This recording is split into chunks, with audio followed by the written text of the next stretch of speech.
तेजा सज्जा वापस आ चुके हैं अपनी हनुमान की ह्यूज सक्सेस के बाद अपनी नई मूवी मिराई लेकर, जो सेम माइथोलॉजी और साइंस फिक्शन के टेम्पलेट पे बनी है with a different story line. इस बार ये लोग नौ ग्रंथ और भगवान श्री राम के बिल्कुल लोअर कॉन्सेप्ट पे निर्धारित है पूरी मूवी, जिसमें जटायु का भी इन्होंने थोड़ा रेफरेंस दिया है एंड पूरा रामायण का भी हल्का हल्का इन्होंने पूरा रेफरेंस वगैरह दिया है कि कैसे कैसे रावण को मारने के लिए राम आया था। एंड फिर पूरी स्टोरी उन्होंने उसके ऊपर बेस्ड करी है। एंड शुरू करते हैं, मूवी स्टार्ट होती है अंबिका पैलेस से। मेरे को वो देखकर थोड़ा नॉस्टैल्जिया हिट हुआ कि मैं डॉक्टर स्ट्रेंज देख रहा हूँ वापस से, वही काठमांडू नेपाल वाला पूरे एटमॉस्फेयर उन लोगों ने क्रिएट करा। एंड अंबिका पैलेस का जो ओनर होती है वो होती है अंबिका खुद हिमसेल्फ, जो प्लेड बाय करा है श्रिया शरण ने, जिसको हम लोगों ने 2 अक्टूबर को पणजी जाते हुए देखा था दृश्यम में। एंड उनका पूरा सेक्रीफिशियल रोल दिखाया गया कि as a mother and as a 9 ग्रंथों को जो प्रोटेक्ट करती है, वो कैसे उन्होंने अपने सेक्रीफाइस दिया फॉर द बेटर गुड। कि जब एक असुर आएगा जो 9 ग्रंथ को डिस्ट्रॉय करना चाहेगा, खुद की पावर्स अपने अंदर लेना चाहेगा, तो उनके लिए उनका एक बेटा है प्लेड बाय तेजा, वो कैसे अपना रिडेम्पशन आर्क में जाता है, उसको कैसे बिलीव होता है कि नहीं भाई मेरा मकसद ही यही है कि मैं उस असुर को हराऊंगा। पूरी मूवी इसी के अराउंड ही प्ले करती है। तो हमारे 9 ग्रंथ है वो 9 अलग अलग कंट्री में 9 अलग अलग लोगों में डिवाइड कर चुके हैं, जो एक ओथ खाते हैं उस टाइम पे कि हम लोग ये 9 ग्रंथों की सेवा करेंगे अपने आखिरी दम तक, अपनी जान से ज्यादा 9 ग्रंथों को हम लोग प्रोटेक्ट करेंगे।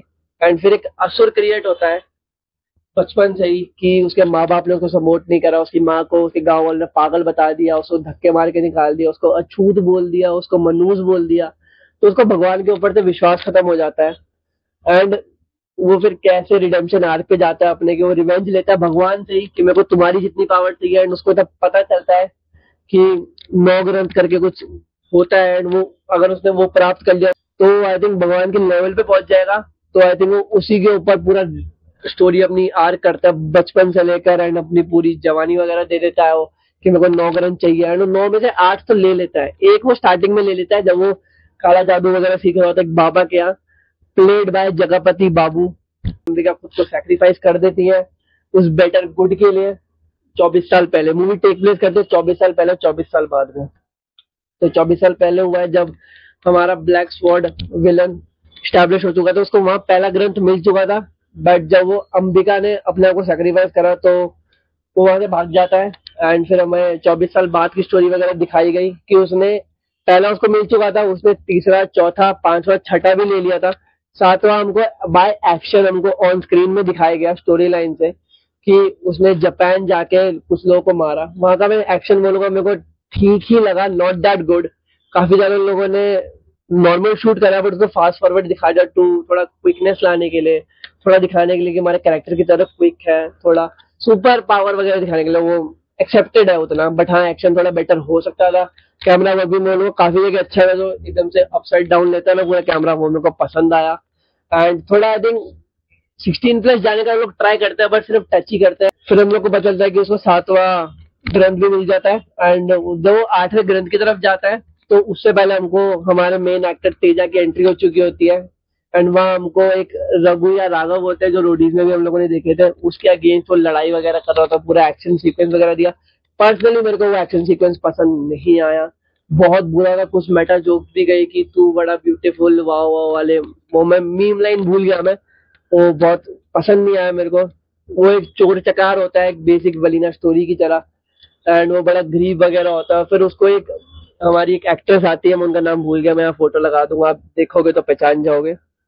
वो अंबिका का लड़का होता है। बेसिकली अंबिका प्रेग्नेंट होती है और बचपन में अंबिका से बहुत सारी चीजें बताई जाती है, क्योंकि अंबिका को पता होता है कि यही है जो उस असुर के अगेंस्ट लड़ सकता है। फिर वहां से तेजा को एक्सेप्टेंस आती है, फिर तेजा को एक हिंट मिलता है कि भाई तेरे को हिमालय जाना है। इंटरवल के बाद जो मूवी हल्की सी डिप डाउन होती है, जो नहीं होनी चाहिए थी बट वहां हुई, क्योंकि असुर के पास 8 ग्रंथ आ चुके थे, उसको सिर्फ 9वां ग्रंथ ही चाहिए था। फिर वो तेजा को ढूंढता रहता है एंड पूरा एक्शन जो आई थिंक उसके साथ जो हीरोइन रहती है उसका एक्शन काफी ज्यादा लेम लगता है मेरे को, तो बहुत ज्यादा फास्ट फॉरवर्ड करके दिखा दिया। एंड स्पेशली वायर वर्क, पूरी मूवी में मेरे को वायर वर्क बिल्कुल पसंद नहीं आया, बहुत गंदा वायर वर्क है। बहुत क्लियरली शो हो जाता है कि भाई ये वायर वर्क पे ही लोगों ने करा, कोई मूवमेंट वगैरह नहीं है, सिर्फ तुम खींच रहे हो उन्हें केवल से, बहुत बुरा लगता है। एक्शन में बोलूंगा ठीक है, काफी बार चल जाता है, काफी बार नहीं चलता। कैमरा वर्क अच्छा है, वही पहले की तरह। जो हमारा असुर है उसको कंफर्म हो जाता है कि एक लड़का है जो नौवे ग्रह को प्रोटेक्ट करने के लिए आ चुका है, एंड वो उसको ढूंढता है, एंड काफी अच्छा एक बैटल सीक्वेंस वगैरह भी क्रिएट होती है। एंड असुर का एक मेन मकसद आई थिंक वो डिल्यूजन वर्ल्ड से थोड़ा बाहर आते हैं। जो कुंभ का मेला अभी लगा था रिसेंटली, उसके रिलेटेड उन लोगों ने एक प्लॉट खेला है मूवी में कि जो हमारा असुर है वो हाथों में कुछ बैंगल वगैरह देता है जिससे सारे लोग नष्ट हो जाएंगे, उसके कंट्रोल में आ जाएंगे। काफी ज्यादा कहते हैं कि डिल्यूजन वर्ल्ड से हम लोग बाहर आ जाते हैं एकदम से। आई थिंक उसकी जरूरत नहीं थी, उससे बेटर आप लोग कुछ और भी कर सकते थे, थोड़ा हाई स्टेक होता तो मजा भी आता। बट इतने ज्यादा लोग, लाखों लोग कुंभ के मेले में सारे उसके कंट्रोल में आ जाएंगे, तो उसको ऐसा लगा कि ये सब हो जाएगा, एंड वो ऑलमोस्ट कर भी देता है इन सबको कंट्रोल कुंभ के मेले में। फिर हमारा जो कैरेक्टर होता है तेजा, उससे लड़ता है, वो सिचुएशन पूरी क्रिएट वगैरह होती है। लास्ट 20 मिनट्स चुम्मा, ये बात मैंने हनुमान के लिए भी बोली थी, एंड मैं इस बार मेरा ही के लिए भी बोलूंगा, लास्ट 20 मिनट्स बहुत amazing. Goosebumps, pure goosebumps. मतलब जो राम जी का रेफरेंस दिया उन्होंने, जो बैकग्राउंड म्यूजिक, श्लोक वगैरह, गान जो गाने चलते हैं, जो श्लोक चलता है, पूरा बैकग्राउंड म्यूजिक भाई, लाउड नहीं है बट बिल्कुल परफेक्टली साउंड करता है, बिल्कुल मजा आ जाता है वो देखकर, बिल्कुल विजुअली। वहां उन्होंने अपने वीएफएक्स पे काम करा है बहुत बढ़िया। जितनी बार वो लाठी वाले सीन आता है, मैं लिटरली बोलूं, वो मजा आता है देखकर, उसका वीएफएक्स बहुत प्यारा है। एंड वो लाठी एकदम से बाण में तब्दील हो जाती है, और वो बहुत ब्यूटीफुल सीन लगता है, काफी ज्यादा गूज़बम्स, ऊपर से बारिश आ रही है, एंड वो पूरा रेफरेंस वगैरह उन लोगों ने दे रखा है कि राम जी रावण को मार रहे हैं, एंड वो एक बाण चलाता है एंड असुर खत्म। मतलब मजा आ जाता है। एंड एंडिंग उसकी मेरे को बहुत बेटर लगी, मैं बहुत पम्प्ड अप हो गया था। एंड आता है तो काफी ज्यादा एक होता है ना कि धर्म के उससे काफी ज्यादा एक अच्छा सीन क्रिएट करा उन लोगों ने, बहुत मजा आता है वो देखकर। एंड इसको भी इन्होंने एक सिनेमैटिक यूनिवर्स बनाने का ट्राई करा है अगेन। आई थिंक हमने लास्ट लोका में देखा था, एंड इस बार भी फिर आई डोंट नो क्यों एक हनुमान में भाई तो काम कर रहा है, तो फिर इसमें भी काम कर रहा है।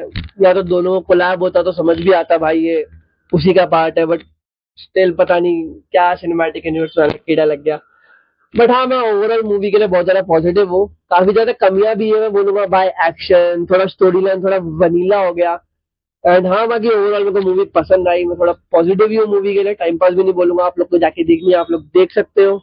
एंड अगर रिव्यू पसंद आया तो जाके लाइक करे, कमेंट करे, सब्सक्राइब करे, वो बहुत ज्यादा जरूरी है। सब्सक्रिप्शन आप लोग के एक सब्सक्राइब से मेरे को बहुत ज्यादा मोटिवेशन मिलती है। Until then, see you in the next video.